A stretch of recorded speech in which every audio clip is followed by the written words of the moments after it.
आज Doubtnut app download करें। Doubtnut पर अपने सभी गणित, रसायन विज्ञान, भौतिक विज्ञान और जीव विज्ञान के डाउट्स का करो सफाया। बस प्रश्न की फोटो खींचो, एक ही प्रश्न को क्रॉप करो और तुरंत वीडियो सोल्यूशन पाओ।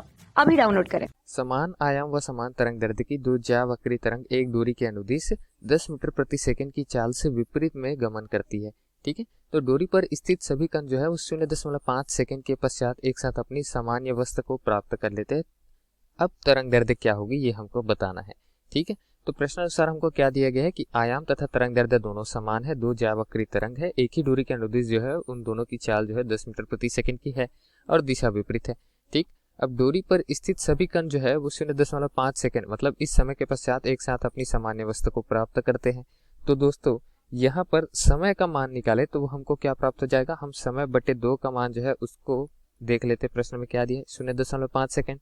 ठीक है, क्योंकि यहाँ दो तरंगे हैं, दोनों तरंगे 0.5 सेकंड पश्चात सामान्य अवस्था प्राप्त कर रहे हैं, तो दो क्षणों के बीच न्यूनतम समय अंतराल क्या हो जाएगी 0.5 सेकंड। अब दो क्षणों के बीच न्यूनतम समय अंतराल कैपिटल T बटे 2 होगी। और ऐसा होता कब है, जब डोरी जो है वो एक ही सीध में हो तब। ठीक है, तो इसकी वजह से हम T का मान ज्ञात कर सकते हैं। T बराबर में क्या हो जाएगा 2 का 0.5 से तिर्यक गुना, जो हमको 1 सेकेंड T का मान देगा। ठीक है, अब 1 सेकेंड T का मान दिया और दोनों ही तरंगों के लिए हमको दे दिया गया है चाल, तो वो चाल जो रहता है वो तरंग दैर्ध्य गुना आवृत्ति का मान रहता है। तो क्या इस तरंग दैर्ध्य का मान हम निकालेंगे?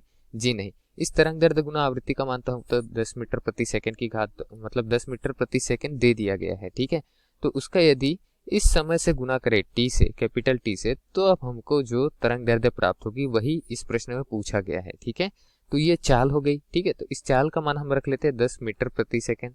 ठीक, 10 मीटर प्रति सेकंड चाल का मान रख दिया और T का मान सेकंड में क्या है, T का मान है 1 सेकंड, तो वो रख देते हैं। अब गुना करेंगे तो दोस्तों 10 मीटर के रूप में हमको जो प्राप्त होगी वही नई तरंग दैर्ध्य रहेगी यहाँ सामान्य अवस्था के पश्चात, और यही तरंग दैर्ध्य का मान जो है वो प्रश्न में पूछा गया था। ठीक है, प्रश्न में क्या कहा गया था कि जो कण है वो कंपन कर रहे 0.5 सेकंड के पश्चात सामान्य अवस्था को प्राप्त कर लेता है। वो कण किस तरीके से कंपन करते हैं दोस्तों, डोरी में अपनी ही अवस्था के लंबवत ऊपर तथा नीचे। ठीक है, ऊर्ध्वाधरतः ऊपर तथा नीचे।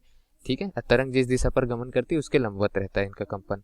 तो उस हिसाब से हमने यहाँ पर T का मान निकाला है 1 सेकंड और उस 1 सेकंड का गुना जो है चाल से कर दिया, तो तरंग दैर्ध्य का मान जो हमको प्राप्त करना था वो हमने प्राप्त किया है 10 मीटर, जो कि दिए गए प्रश्न का सही उत्तर है।